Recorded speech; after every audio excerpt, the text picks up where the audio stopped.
Hello everyone, thank you for being with us on this crisp Saturday so that we can go over this event with you that started about 1 o'clock this morning. The information I'm giving you is preliminary, and I want to underscore preliminary. Certainly it's subject to and will, as you can well expect, be modified as the investigation goes on. So it started out like many of these events do. We received a call from a neighborhood. It was the Solterra community, which is off of Pine Tree Trail in Davenport. And the information we got was there was a huge party and there was fighting in the streets. So we arrived there, and upon our arrival, we didn't see any fights in the street, but what we saw was hundreds of people, to include juveniles and adults. Well, the first thing you ask yourself at 1 o'clock in the morning are, what are all these juveniles doing at this house party? As the investigation went on, we determined the reason for this house party was that a person rented an Airbnb, not an Airbnb, but a rental, short-term rental. It was not Airbnb, for a going away party because they were moving to Utah. Of course, when we initially get there, one thing that we encounter was this person that was hugely intoxicated, to the point that the deputies said, hey, this person needs medical intervention quickly, so we notified EMS.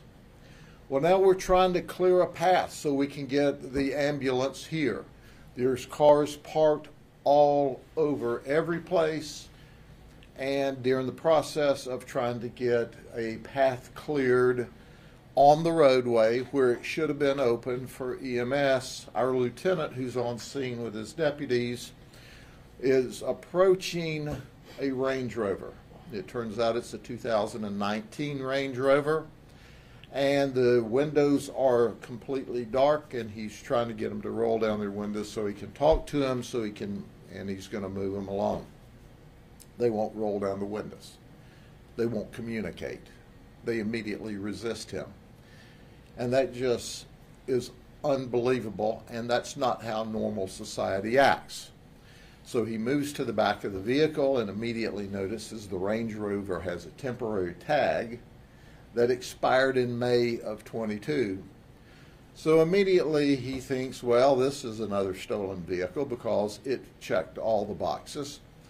And as he's going to the back of the car to get the tag number, the Range Rover takes off, sideswiping his patrol truck, and leaves the area.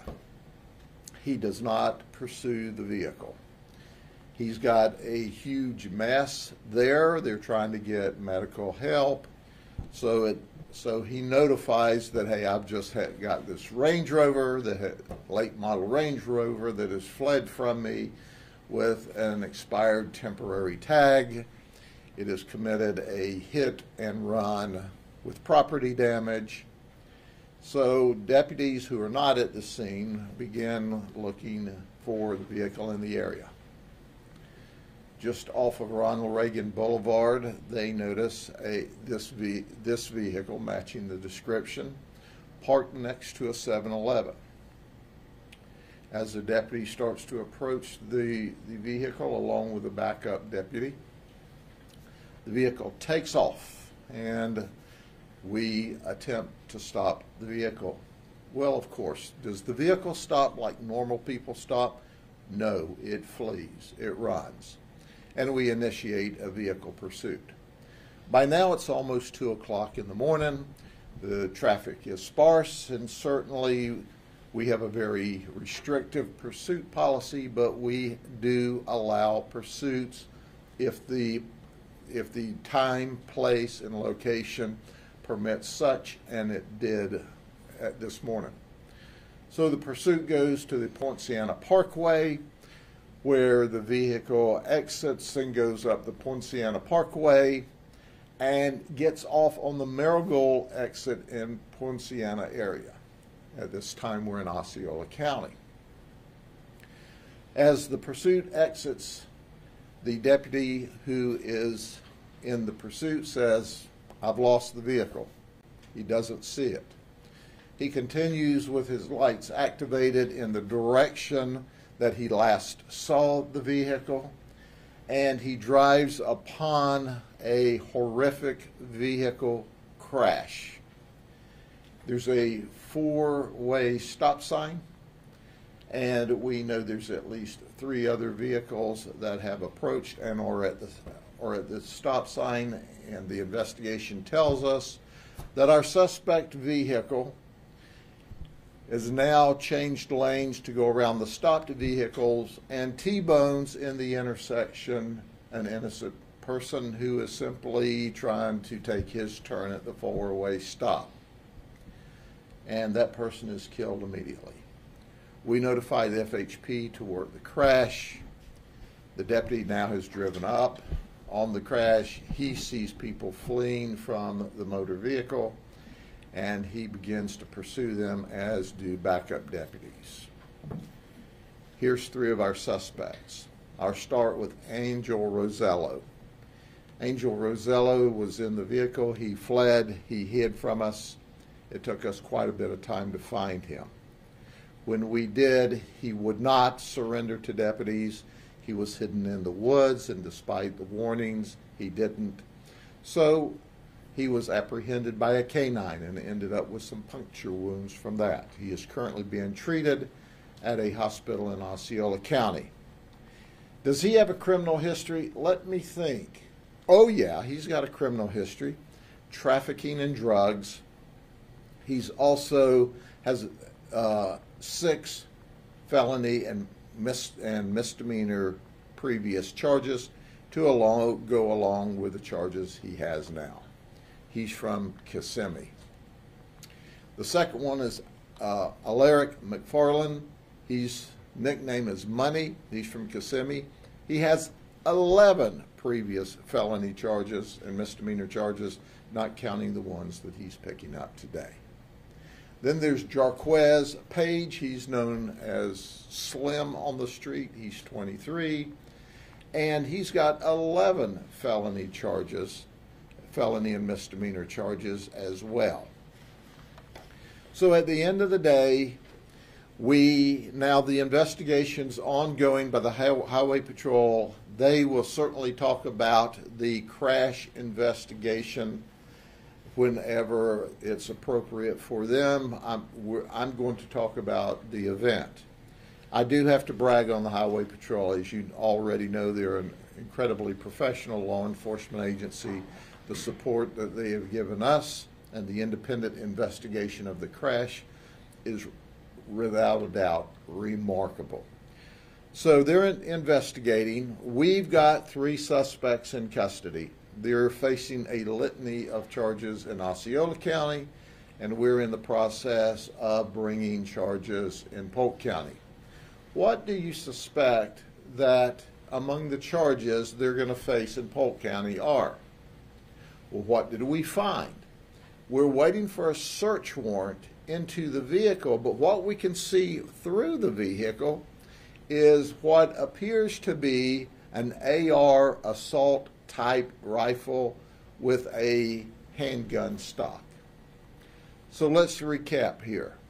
So what we have are 3 felons, 3 people that have been charged with felonies, one of them trafficking in drugs. We can smell the odor of drugs in the vehicle that's crashed. They're at a house party. They resist law enforcement who's trying to get resources to someone who is apparently in significant medical need. They flee. We chase them. Because this is a late model Range Rover, they drive off and leave us in the dust. We lose them at the intersection as they exit the Marigold, exit for Marigold, and we exit as well, and we drive upon the crash a few seconds later where they have run into an innocent person and kill them. There is information there may be a 4th suspect. We're not releasing that information at this time because we don't have them in custody yet, if there is, in fact, a fourth suspect. But what we know is this Range Rover that's stolen was driven to North Carolina. You see, Jaquez Page is from the North Carolina area. By the way, he's being treated at the hospital for facial fractures in the crash. He's the only one that we're aware of, unless, of course, the fourth person has injuries. If there is a fourth person, he is being treated at the hospital, and upon his release, he will be transferred to the Osceola County Jail, and subsequently, we're going to seek charges of what? At least trespass in a structure, armed trespass, in a conveyance. So the investigation is really new, but what we have is some really bad actors here that decided once again to resist law enforcement. And as a result, a person who was just minding their own business was killed when these folks, and possibly one more, ran through an intersection and killed people, a person. So back at the house. So now we've got to deal with this. So what do we determine? This is the guy that rented the house, Davinsky Delpy. He is 21 years of age. Does he have a criminal history? Oh, of course he does, for battery. We have currently charged him with an open house party and contributing to the delinquency of a minor. And this investigation is still underway, but he appears to be the one that rented the house. But he wasn't by himself. Mayra Tirado was also arrested. She was arrested for a felony. While we're trying to break up this party in this neighborhood where normal people are trying to sleep, she batters one of our deputies. She's belligerent as we're trying to break the party up and send people along their way. She's belligerent and she batters our deputy. Will we arrest her? Let me think. Does she have a criminal history? Oh yeah, she has a criminal history of what? Battery on a law enforcement officer. So she's arrested. And then there's Melissa Martin. Melissa Martin is 17. Does she have a criminal arrest record? Let me think. Oh yeah, she does. 2017 for grand theft, and last night she is charged with open house party. She is currently 17 years of age. So what started out as a out of control house party ended up with the death of an innocent person when the really hardcore criminals fled from the deputies and were ultimately lost in the pursuit. And while they were lost in the pursuit, we were looking for them, and as a result, we drove up on the crash. We asked the deputy, were you close enough? Did you see the crash? And he said, no, I didn't. He said, I was seeking them. I was trying to find them. They were violent and dangerous. We suspected that they would only become more dangerous. And then we determined that they were even more dangerous than we knew because the lieutenant originally at the scene didn't see what appears to be the assault rifle in the car. Folks, this is not new. This is deja vu. We're seeing it over and over and over throughout the Central Florida area, and I suggest around the nation, where a group of criminals get together, at least one with a drug trafficking history, with guns and stolen vehicles, and then resist and fight the police. Let me make one thing clear. While you slept peacefully in your home last night, the people you hired to deal with the conflict for you put their life on the line, stood in the gap between good and evil to arrest these people. And unfortunately, an innocent person died because they were going to resist and flee from the police, and ultimately were successful in getting away from us and we found them as a result of the crash. The Highway Patrol is doing all of the crash investigation, and I'm thankful for the professionalism and the job that they're doing, and they're cooperating with us. We're still on scene. We're still seeking search warrants for the suspect vehicle, and there will be other details, I'm certain, once we sort this out. This is what we know at this moment in the investigation. Any questions? Do you know where the gun came from? Who's the registered owner? Is that we do not know that yet because we don't actually have our hands on the gun. We can only see it through the window of this very dark tinted car with a flashlight. Certainly, let's see, I'm going to take a wild guess here that it's stolen too, okay? But no, we don't know the details on exactly the gun, or if there's only one gun in there. We can only see one gun at this point in the investigation. And you're still working to get the search warrant for that? They're in the process of getting the search warrant, and certainly when we get the search warrant and get the gun out and identify it, our public information officers will take a photograph of it and send that out to y'all to use.